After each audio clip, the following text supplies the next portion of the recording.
Hey guys, it's Jim. Just want to talk to you a little bit about the prayer meeting we have coming up this Sunday, April 29th at 5:45. We're going to get together, we're going to pray for Bob, pray for his healing, strength for his family, comfort for Officer Shoemate's family and community, and pray for our church. So we're going to pray. But I don't want you to stress about it. We're not going to call you up on stage, we're not going to ask you to pray out loud, nothing like that. I'm going to be there guiding us through the night, and we're just going to highlight certain areas where we're asking God for His strength and for His help. Afterwards, we'll go down in the basement, we'll just hang out together. We ask that you bring some finger foods and some desserts just to share with everybody. Also want to invite you to fast with us leading up to the meeting. Now you might not know much about fasting. Let me tell you a little bit of what I think it is and what I think it's not. Fasting's not earning any kind of special favor with God. It's not saying to God, look, I haven't eaten for this long, so you owe me this kind of answer to prayer. That's not what it's about.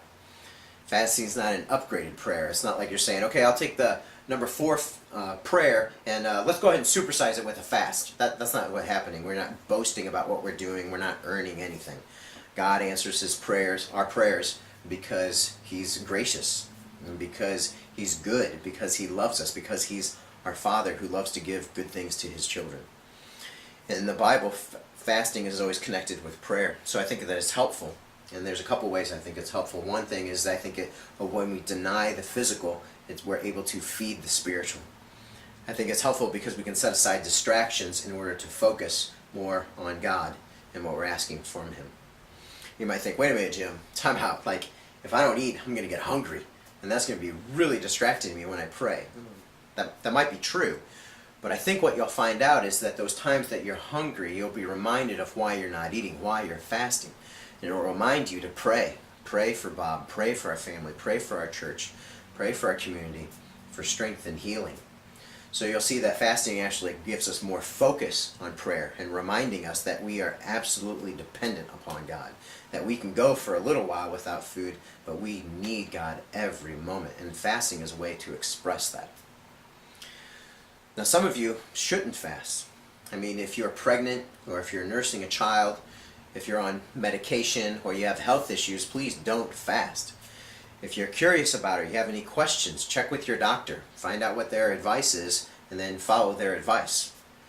And if you don't fast, that's not a problem, okay? It doesn't mean you're not less loved by God. You're loved perfectly because of who God is, who Jesus is, and what He's done for you on the cross and in the resurrection. It doesn't mean you're any less of a Christian or anything like that.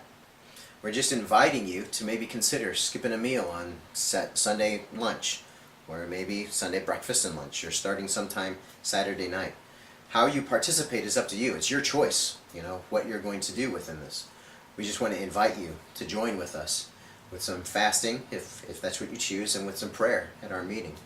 We're just going to get together, ask God for help, tell Him that we love Him, that we need Him, and just enjoy His goodness. And then after that, we'll have a time just to be together and be church family. And so I'm looking forward to it. I hope you're able to make it. And if not, that's okay. We still love you. You're still part of our family. And we just thanks for your prayers and your supports.